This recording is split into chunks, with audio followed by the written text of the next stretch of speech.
work with synergy.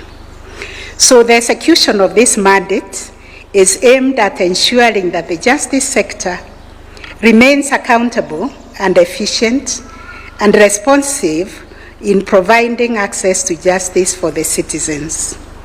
We realized when there are fatalities, accidents on the roads, it doesn't matter whether it is NTSA that has failed, whether it's the police that has failed, whether it's the prosecution or the courts, all of us as a country, we have failed our country. So within the NCAJ reform agenda, traffic justice reforms are central. They are driven by the need to address the persistent road traffic accidents and fatalities, as well as traffic congestion. The role of the justice sector in prevention, investigation, arrest, adjudication, and enforcement is central to achieving this objective. We particularly focus on prevention. Accordingly, these efforts are geared towards improving road safety, reducing mortality and morbidity, strengthening compliance with the traffic and other laws, and ensuring offender accountability. However, despite all the efforts that the sector has put and interventions, road traffic accidents and fatalities, Your Excellency, remain high. I'll give a glimpse of what we have gone through recently. For instance, the financial year 2024-2025, 62,932 traffic cases were filed in courts.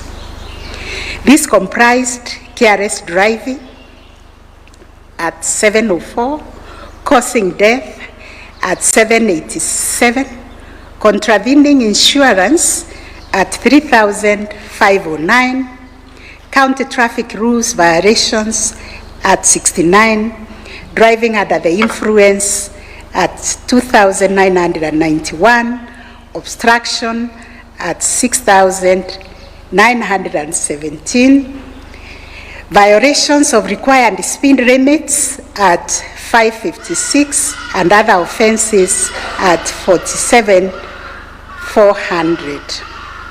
A similar trend has been realized also in this current year, where we have already registered 33,532.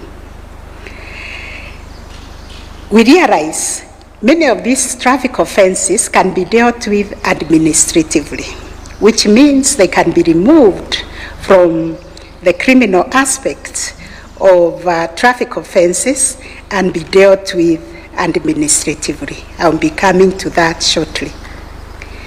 But I also wish to give Your Excellency the cost of these accidents. We have the Ministry of Health here, represented by the Director General of Health. The Ministry of Health tells us, and also the CS Health this year, the Ministry of Health estimates annual health care costs attributable to road traffic accidents at approximately Kenya shillings 48.5 billion, including emergency services, hospitalization, surgery, rehabilitation, and long-term care. Additionally, the average cost of treating a road traffic accident victim is estimated to be about 69,000 for moderate injuries and Kenya shillings 147,000 for severe injuries, with an average admission of 10 to 24 days depending on severity. We have not even gone to look at the socio-economic costs of rehabilitating the victims of accidents and the time they lose from engaging in gainful work. During the 2025 festive season period, which attracted our attention from the 16th December 2025 to 10th January 2026, we established 20 court stations to deal with the emergencies. A total of 1,978 traffic cases were filed during those 20 days and processed through multiple modalities. To support enforcement and prosecution efforts, the Office of the Director of Public Prosecutions, the DPP, deployed 36 prosecutors, the EACC deployed 70 officers, the NTSA deployed 121 officers. In 2025, a total of 5,000 road traffic deaths were reported, 2025, compared to 4,448 in 2024, reflecting an increase of 261 fatalities. During the 2025 festive period alone, we recorded 415 deaths compared to 338 deaths in 2024 for the same festive season, that represented an increase of 77 deaths or 23% increase. This rise occurred alongside a significant growth in registered motor vehicles. We saw an influx of registration of vehicles from 81,000 in 2024 to 182,000 in 2025, and motorcycles from 58,000 in 2024 to 150,000 in 2025. There has been exponential growth in registration of new motor vehicles on our roads in 1 year. So the aim of this engagement, Your Excellency, is against this backdrop that we at NCAJ are here today to engage with you on the need to, one, advance a whole government approach for addressing road traffic accidents and fatalities, also congestion on the road. We feel is a time we have a coordinated enforcement, adjudication, transport, and health services interventions across the relevant government agencies. We also felt the need, Your Excellency, to articulate before you the need for sustained high-level political leadership and seek executive commitment in prioritizing road safety as a crucial national concern that touches on governance, that touches on health and socio-economic development. Number 3, we felt we needed to mobilize an integrated and interoperable ICT-based traffic case management system that links law enforcement and adjudication with the transport agencies. The need also to mobilize Your Excellency and the entire executive, the legislature, to support the enactment and amendment or operationalization of key statutory and regulatory instruments necessary for the effective investigation, prosecution, and adjudication of traffic offenses, and more importantly, prevention. Securing sustainable financial support to strengthen law enforcement and adjudication capacity in the justice sector. Your Excellencies, the following challenges affect the management of traffic, contributing to avoidable accidents and fatalities. The effectiveness of traffic enforcement and justice systems response is constrained by gaps in the legal framework. We are also limited by digital integration across institutions, resources and capacity limitation, and integrity challenges in investigation, prosecution, and adjudication. In addition, public conduct remains a significant concern, particularly the unruly behavior within the border sector. Political interference in the enforcement of traffic laws, especially in the management of border and PSVs, is a significant challenge. Moreover, inefficient emergency response systems in the aftermath of accidents weakens road safety outcomes and accountability. Persistent funding constraints also continue to hamper effective enforcement and operations. Specifically during the festive season of 2025, the following operational challenges were encountered: unreliable ICT infrastructure, including poor internet connectivity and frequent power outages.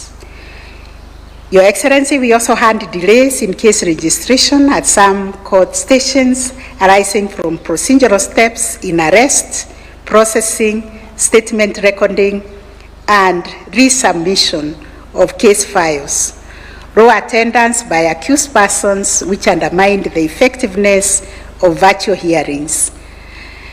Incidents of bribery, which compromised enforcement and accountability. We also recorded unconducive working conditions characterized by inadequate office space because we were trying to set courts along the busy roads where we had no furniture or reliable electricity and limited basic social amenities for the officers. Non-compliance with traffic laws and guidelines by a significant number of road users, operational coordination gaps, particularly in communication, case management, and synchronization of enforcement with the prosecution, the courts, and the police. So therefore, we noted there are justice sector and justice sector reasons that cause road traffic accidents, because road safety in our country continues to be undermined by weak enforcement of traffic laws, corruption, lenient penalties, and poor coordination among institutions, alongside gaps in post-crash response and victim support. These systemic challenges are compounded by unsafe driver behavior, inadequate driver training and licensing, the use of unroadworthy vehicles and deficiencies in road infrastructure, factors that disproportionately endanger vulnerable road users such as pedestrians and motorcyclists or other drivers who are on the right lane.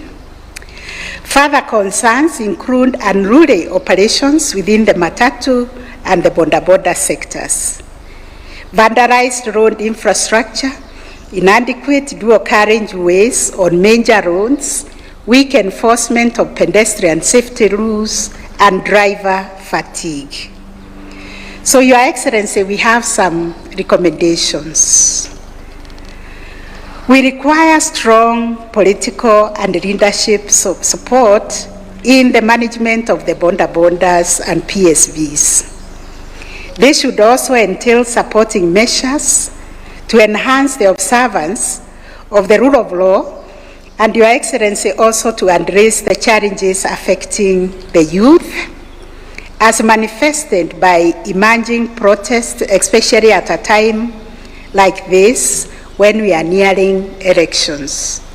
Indeed, as the NCAJ, we convened a special council meeting in July last year in the wake of the public protests and unrest, and we gave the responsibility to the Kenya Law Reform Commission to lead in the legal reform efforts aimed at harmonizing public order management and freedom of assembly and protest. We also require a government-owned integrated e-transport system linking the judiciary, NTSA, National Police Service, the Office of Director of Public Prosecutions, prisons, and other relevant institutions to be established. Already, we have an integrated system between the judiciary and the ODPP, and we are ready to onboard others. Because such a system, with unfettered access and the use by the aforementioned agencies, will enhance efficiency and accountability across the justice chains. The system should be supported by deepened digitization of the justice sector through provision of adequate ICT hardware, reliable internet, and interoperability of information systems of all actors in the justice chain to support the e-justice and e-justice service delivery. Your Excellency, we are calling for fast tracking of the amendment of the Traffic Act to support the use of technology in the administration of instant traffic fines for minor offenses and demerit points on diverse licenses. We also call upon the priority consideration of the Penal Code and Criminal Procedure Code amendment bills currently in the National Assembly, because those ones will strengthen the administration of justice and observance of the rule of law and maintenance of peace and security. We also call for operationalization of the National Road Safety Action Plan 2024-2028, especially the establishment of the multi-agency steering committee and the county transport and safety committees. We should include key justice sector players to enhance coordination and enforcement.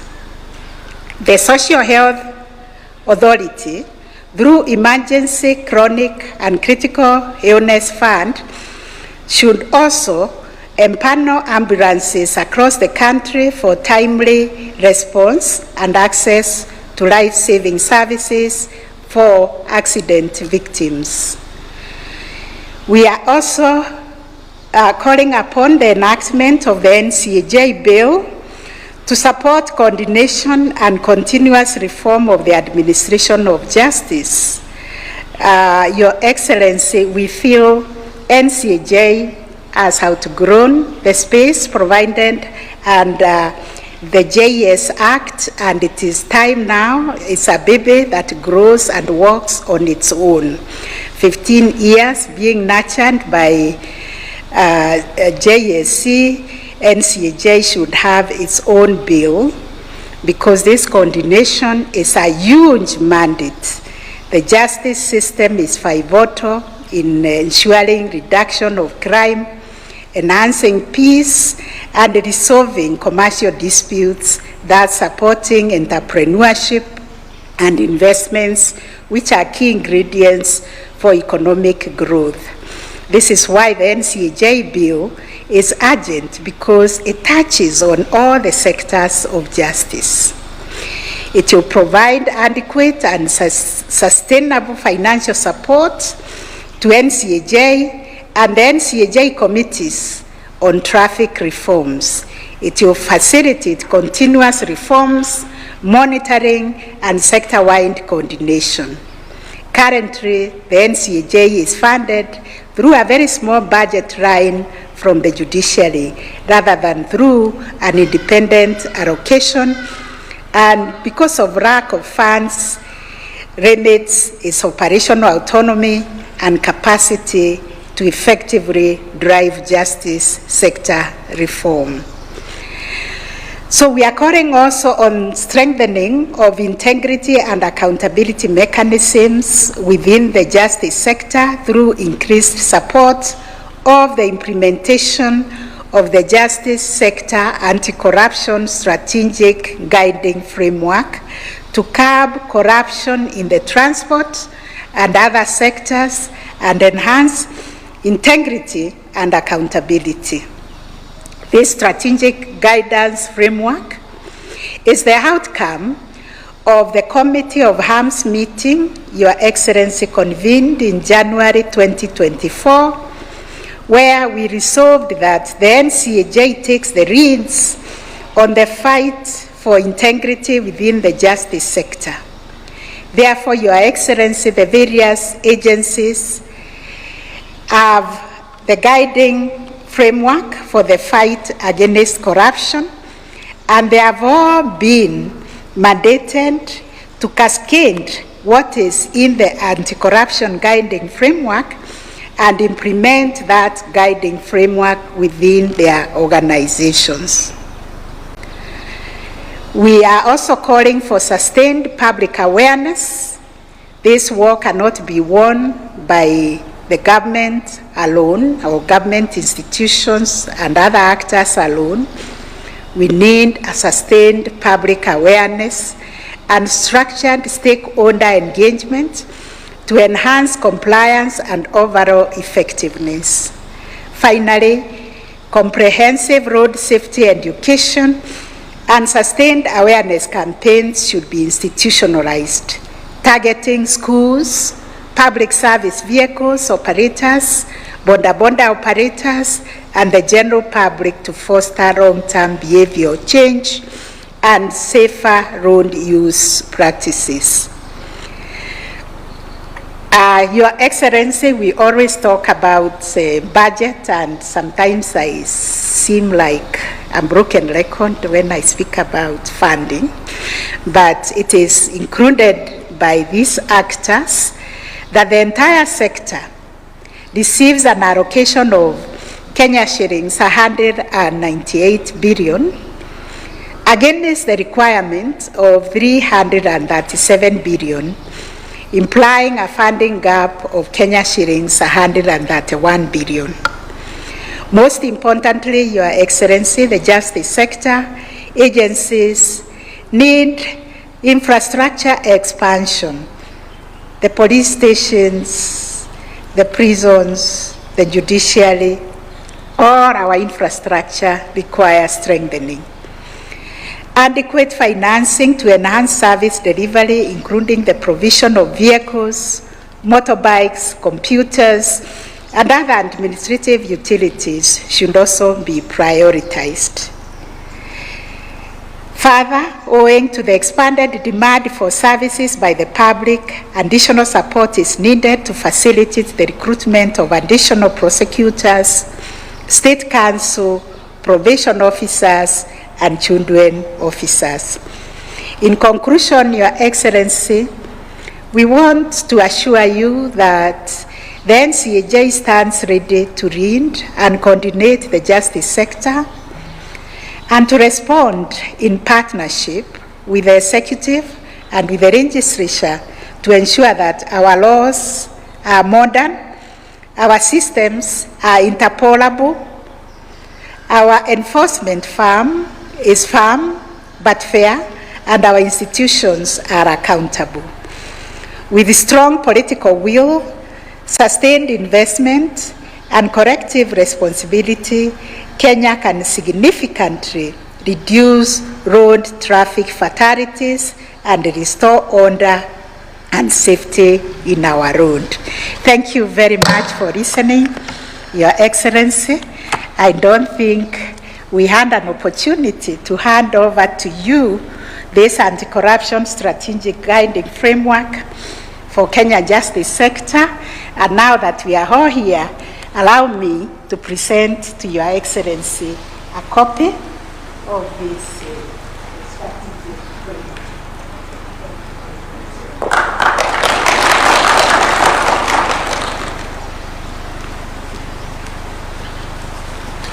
Another round of applause for Chief Justice.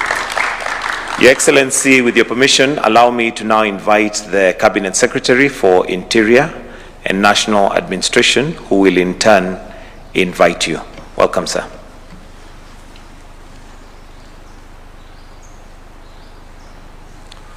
Your Excellency, the President of the Republic of Kenya, Dr. William Samoei Ruto,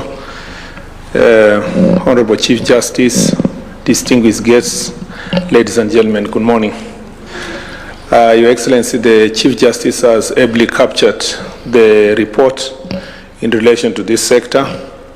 I had the privilege of serving in your administration, my first part as in the Ministry of Roads and Transport, and you very well guided us on what needs to be done on that part. And CS Davis and the team are continuing with the progress of ensuring that we raise private sector resources to support this sector.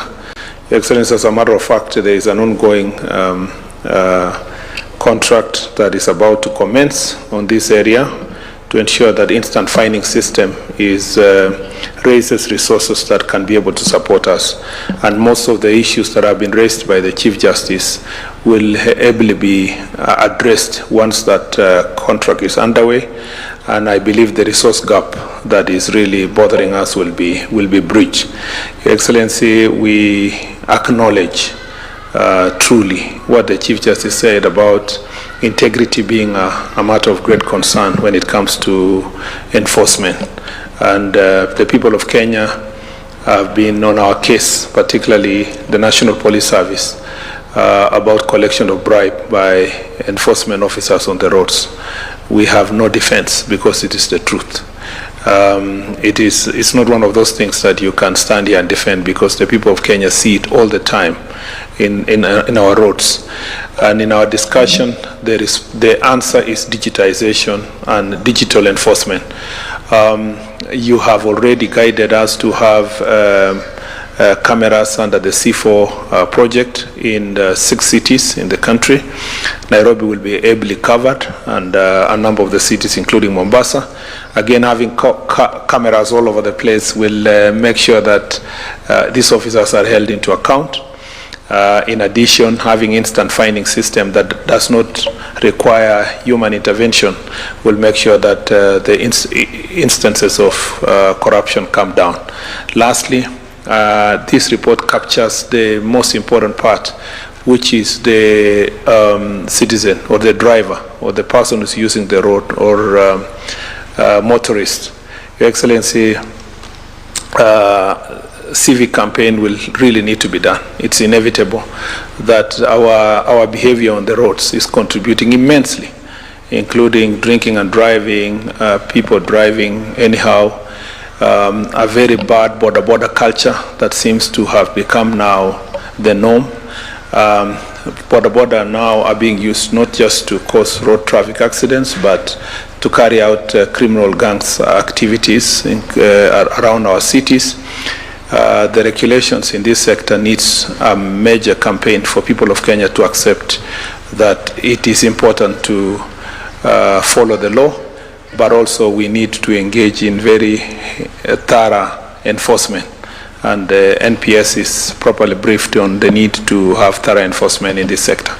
Your Excellency, with those few remarks, on behalf of my colleagues, it is now my singular duty and pleasure to invite Your Excellency to give us guidance and advice pursuant to this report. Welcome, Your Excellency, the President.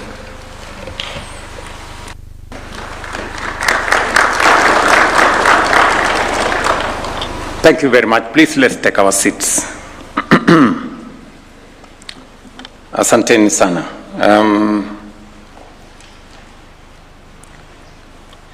Let me welcome you again to this morning brief. I appreciate that it's not very warm around here, but I think it keeps all of us awake. there was a bit of engagement from the birds around here, and I thought there was some distraction. But it is not about the birds, it's about the instructions that were given to them. I think the person who instructed the birds did not give them the correct time. Ladies and gentlemen, the safety of our people on our roads remain a matter of grave national concern. Despite sustained interventions over the years, road accidents and the injuries and loss of life they occasion continue to exert a heavy and unacceptable toll on our nation. Kenya records more than 4,000 road fatalities annually. Last year alone, 5,009 deaths were reported on our roads, an increase, as was said by the Chief Justice, of 261 compared to the year 2024. These accidents and their ensuing fatalities and injuries cost our economy an equivalent of 5% of our GDP, translating to an estimated Kenya shillings 450 billion annually. During the 2025 festive season alone, 415 deaths were recorded. Just imagine, a 23% increase from the previous year. I am, however, encouraged that deliberate steps are already being taken to confront this challenge, a multi-sectoral approach. And for the first time, a coordinated interagency traffic justice model was successfully piloted during the 2025-2026 festive season under the framework of the National Council on the Administration of Justice. This initiative brought together enforcement, prosecution, and adjudication in a unified and a structured manner. Ladies and gentlemen, I am pleased to note that the interventions during the festive season yielded measurable gains. The deployment of 36 prosecutors, 40 officers from the Ethics and Anti-Corruption Commission, and 121 officers from the National Transport and Safety Authority significantly strengthened enforcement. As a result, fatalities involving public service vehicles declined by 10%, largely due to intensified oversight. This initiative has therefore established a viable and replicable national model for managing traffic offenses. Even so, emerging risks demand our urgent attention. Accidents involving private vehicles have increased relative to public service vehicles, and so have nighttime crashes involving long-distance trucks. Additionally, border-related accidents continue to pose a persistent and serious threat on our roads. The pilot showed the core drivers of road traffic accidents within the various sectors. Within the justice sector, key factors include weak enforcement, inadequate highway patrols, bribery across enforcement chain, lenient penalties that fail to deter offenders, poor interagency coordination, and gaps in post-crash response. Other major contributors include reckless driving, speeding and drunk driving, poor driver training, widespread unlicensed riding, unroadworthy vehicles, counterfeit spare parts, unsafe road signs, the high vulnerability of pedestrians and motorcyclists. Economic pressures on PSV operators are also contributing to risky behavior. The pilot further exposed critical weaknesses within the justice chain. These include persistent corruption and roadside bribery, delays in investigations and prosecutions, weak evidence management systems, digital gaps, inconsistent fines, absence of traffic-specific sentencing guidelines, limited capacity of the workforce, funding constraints, and weak enforcement of notices to attend courts.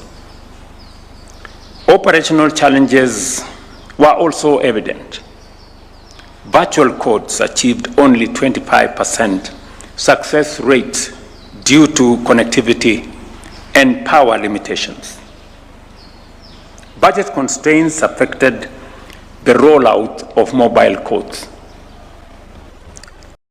Case processing delays were noted between arrest and registration at the Office of the Director of Public Prosecutions. In some instances, agencies continued to operate in silos while public compliance with traffic rules remained low. Ladies and gentlemen, to decisively confront these challenges, the report sets out a comprehensive package of reforms that we must urgently give priority to stem the continued loss of life and injuries in our roads. First, on legal and policy reform, the report proposes that we amend the Traffic Act to respond to emerging risks. Key measures include the introduction of instant fines and a demerit point system for driving licenses, the standardization of driver training and licensing, and the fast tracking of the National Council of Administration of Justice Bill. I think that's what the Chief Justice was saying, that it's now time that we have the NCAJ with its own statute that would help us coordinate better the actions of the different actors in this space.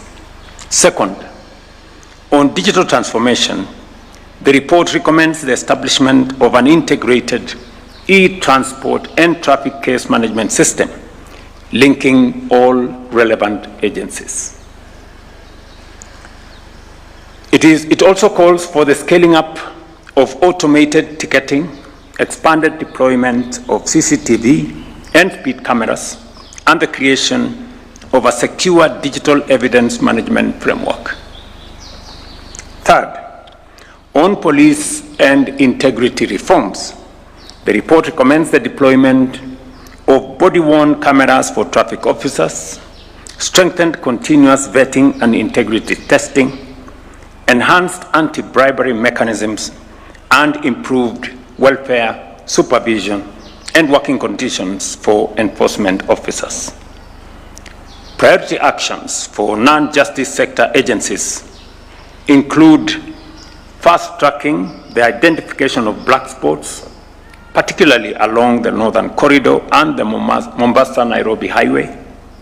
The report further calls for the adoption of safety by design principles in all new road projects and the expansion of pedestrian walkways, crossings, and dual carriageways.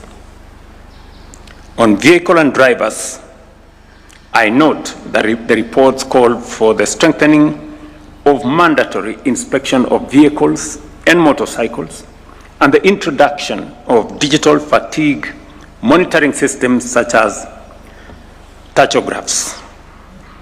It also recommends the requirement of defensive driver certification for PSV operators and the formalization of border operations through SACCO structures. Similarly, on emergency response, it is proposed that we establish additional trauma centers and ambulance response points along major highways, alongside the strengthening of the golden hour response framework to save more lives. The way forward, therefore, is clear. sustained high-level political leadership is indispensable. Road safety must be pursued through a whole of government and a whole of society approach. Dedicated financing mechanisms, including the operationalization of the National Road Safety Fund, must now be prioritized. As a country, we have made an important step through coordinated enforcement and traffic codes. However, rising fatalities, systemic corruption risks, infrastructure gaps, and weak digital integration make it clear that road safety reform must now move from pilot phase to full national transformation. And while at it, I listened very carefully to the report that was made by the Chief Justice.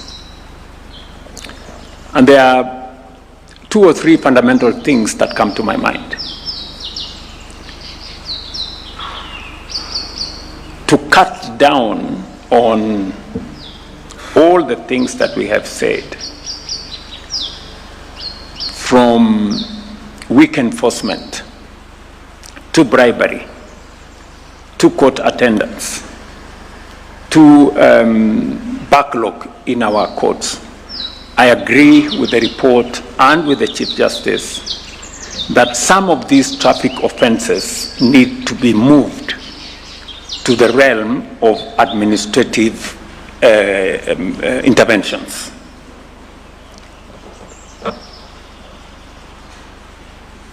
Part of the reason why it's easy to pay a bribe rather than go to court is because it takes so long to pay a legitimate fine, and therefore it encourages more people to instead pay the bribe. And therefore, we must make it much more painful to pay the bribe and make it much more easy to pay the legal fine. It is our responsibility. Because if the fine for a traffic offense is 1,000 shillings, and it means you spend a whole day in a courtroom waiting to pay the 1,000. You know, that's how we end up with the challenges that we have. We have read here that not many people even come to court, right? And the IG will tell you he has a long list of people who want to join the traffic department. Not because they are hard-working officers who want to assist us in any manner, but because of what is going on there. So I think we just must call it what it is. I have always wondered why we have taken forever Davis, the Ministry of Transport, and team. Why don't we enforce the instant fines program? Why haven't we rolled out the cameras on our roads? You know, it is just as simple as that. We have a new guy at NTSA. I hope he's here. Yes, we have this new guy at NTSA. It is my position, Waziri, that within the shortest time possible, let us roll out the cameras. We've been discussing this forever. You know? When can we have the cameras on the roads, Davis?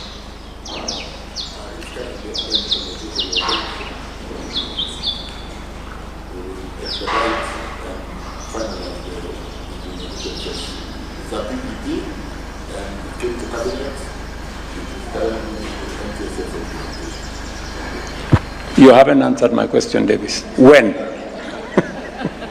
When? Let's cut it to the chase. Because of the investors program, let's give it a maximum of 1 month. 1 month. 1 month. Thank you. It has to be 1 month. Thank you. I know it can be done within 1 month. We'll do it, Your Excellency. So, when you leave this place, Buanadiji, go do what you have to do with the support of the minister and the Minister of Transport. Rolling out the cameras is not rocket science. We've had cameras before on the roads. So let us roll out cameras in is it 5 or 6 major towns in Kenya in the next 1 month. And those cameras are already connected to the whole framework of instant fines. Is that correct? So that way, we will make it easy for us to do several things. Number one, we do not need to argue with offenders. The cameras will provide foolproof evidence that they are in breach. Number two, we do not have to go and bother the Chief Justice in court. The fine will be predetermined. When you have committed the offense, you will have a fine on your phone instantly. And the issue of us not having money will also end, because we'll be collecting money instantly. So we will solve all our problems in one shot. Okay? And then we can allow the Chief Justice to handle the serious cases of corruption and all the others. So there is absolutely, so two things that you must do. Let us implement the instant fines. Is the law in Parliament? The instant fines, is the instant fines regulations, are they already in place? Does anybody know? Pardon? They are in the minor traffic offences regulations. Yes, minor traffic offences regulations. Have they been adopted by Parliament? Yes. So in 2016. So story finished. You know? So we have the law, we have the cameras, let's just roll them out. So this would be my real, instead of us, you know, all this is a good story. But you see, let's just finish it. Because I remember there was a small controversy that was brought to my attention on the sharing of the fines between the Justice Department, the Police Department, and others, and NTSA and somebody else. And I think that was sorted out. If it is not sorted out, we should convene quickly, sort it out, so that we roll out this program. That does not mean to say all the other things that we have said in terms of making sure that we can attend to those who are injured.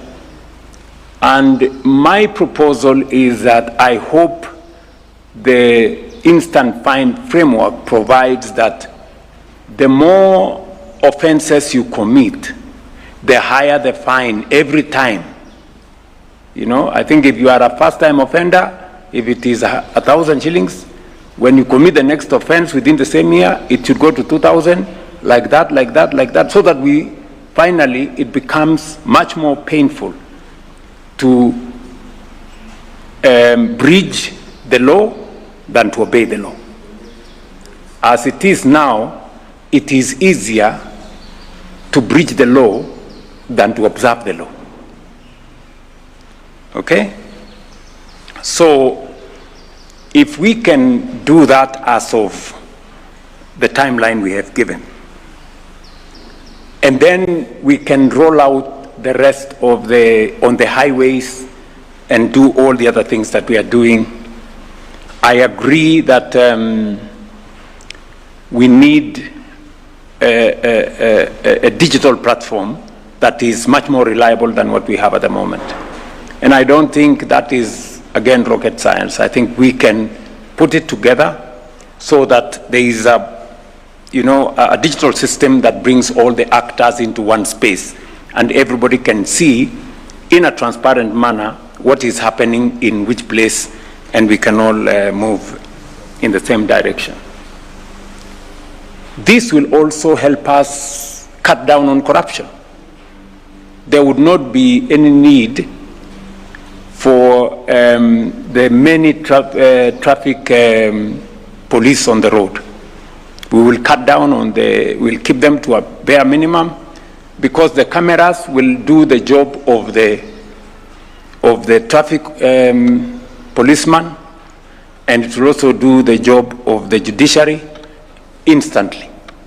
So I would propose, Madam C-Chair, as the chair of this great institution, that I agree with you on the matter of digitization, because it will sort out most of our problems.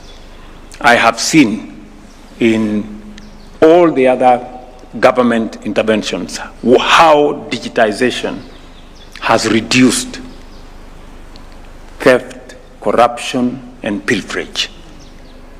Yeah, so if we can roll that out soonest. And then finally, one more thing. We have also been discussing forever again on the matter of vehicle inspection. You know, there needs to be a devolved traffic inspection mechanism that is simplified. I think NTSA again has been going back and forth on this matter.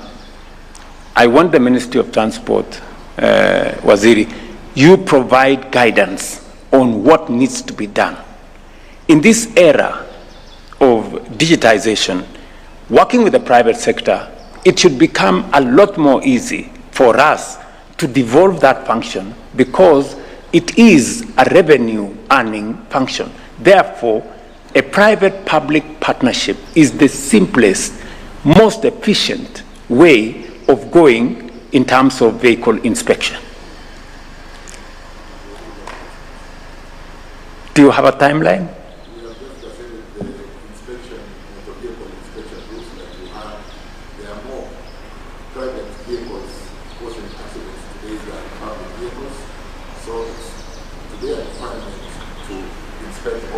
In Kenya.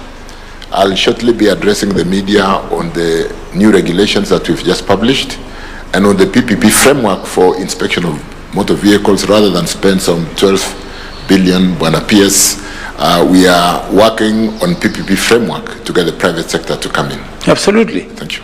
Why are we looking for 12 billion shillings to inspect vehicles using government money when the private sector can do it and give us revenue? That's PS. You know, I told you this before. So again, Davis, so are the regulations been done? 2 weeks ago, I published the regulations. So they've not gone through Parliament? For inspection of motor vehicles, all motor vehicles, not just our all vehicles. Of them, yes. We publish regulation for drunken driving, and we publish regulation for use and order of using school vehicles so that you don't impair and interfere or cause harm to our children. Thank you. So the regulations you have published will also take us all the way to getting a public-private engagement towards the inspection of both public and private vehicles. Is that correct? That will be the only way to do, Your Excellency, because then motor vehicles have to be inspected in probably all the counties out there. They Yes. don't have to go to designated Yes. inspection centers. Yes. And because inspection of through PPP is a bankable business, Correct. the private sector is willing to invest in that space. Correct. And we have so many people who are willing to work with government on motor vehicle inspection, in a structured manner that makes sure that we are certain of the roadworthiness of every vehicle on the road, but without costing the public any money to do that exercise. That exercise can be done in different places by the private sector on revenue, and in the process we will also get some money to do all these other things we want to do. Is that correct? One more question. When? Because we've done the gazettement, Your Excellency, let's allow us to roll out the PPP framework for the private sector to develop. We are working very closely also with NTSA to set the threshold on who will be licensed and the rules to inspect vehicles. I'm told 1st of July. 1st of July. 1st of July. Yes. Bwana Deputy Comptroller, please put it in my diary so that I can call Davis on 1st of July to find out whether. Rules, Your Excellency. Gazetted. No, I'm saying, but 1st of July is when we will begin to implement the PPP framework. Is that right? Well, that's my understanding. Yes, Abu Bakar? Your Excellency, we're giving time for people to apply for licenses through NTSA. And licenses to do what? To operate a motor vehicle inspection center. Yes. So that then we give time for at least 3 months for people to set up these inspection centers. So that will take a bit of some time. Explain to me again, sorry. I'm saying we are encouraging, the regulations are now in place. So we are going to license private actors to get this license through NTSA, depending on the zoning that they will be operating. And then they're going to build these inspection centers so that the inspection of the vehicles takes place. So we have put a cutout deadline of 1st of July. By 1st of July, what will have happened? Vehicles will be being inspected. That's exactly what I was saying. Yes.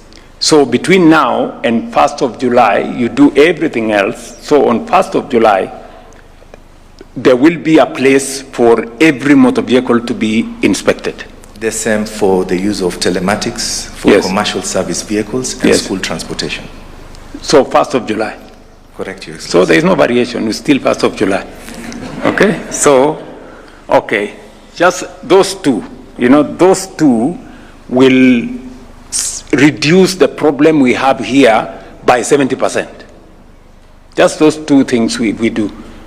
We get the vehicle inspection right, which means we will have as few as possible unroadworthy vehicles on our roads. And then number two, we will also raise some revenue to give to all these other good people to do the other things they need to do. And then on this camera business, we will also consolidate and make it administrative. I don't know whether that was what you meant, Chief Justice. Yes. So that we get from the police what they have recommended, the audit between to the judiciary, to the prisons, and on your dashboard or my dashboard, I can be able to tell what is happening. Correct. Because of that system which is integrated. Yes. Yes. So that's one. That the integration of the system is very good. Yes. What I was saying is, if we zero in on the space on instant fines, Yes. it means the need to take this person who has committed a traffic offense, maybe he has jumped the lights or he has caused an obstruction, the need to drag that person to court is no longer there. Because we have categorized the offenses, the Yes. administrative offenses, Yes. that are now instant fines. Yes. They are no longer criminal. Yeah. They are no longer police, And judiciary, court. DPP. Correct. We are only left with the serious ones. Correct. Causing death. Yes. And other serious traffic offenses. So we are dividing the administrative. Correct. And the administrative, if you look at the statistics, Your Excellency, are the majority. They are the majority. Actually, 70%, yes, are the administrative traffic offenses. And they are the ones jamming our courts. Yes, because even the road congestion and everything. Yeah. Yes. So, Davis, you don't need any other persuasion that we will solve this problem. The answer to this problem, 70%, is sitting with you. So within a month, we do the instant fines. And then we do the cameras. And then the instant fines immediately. Okay? Within, because I have seen the pilot.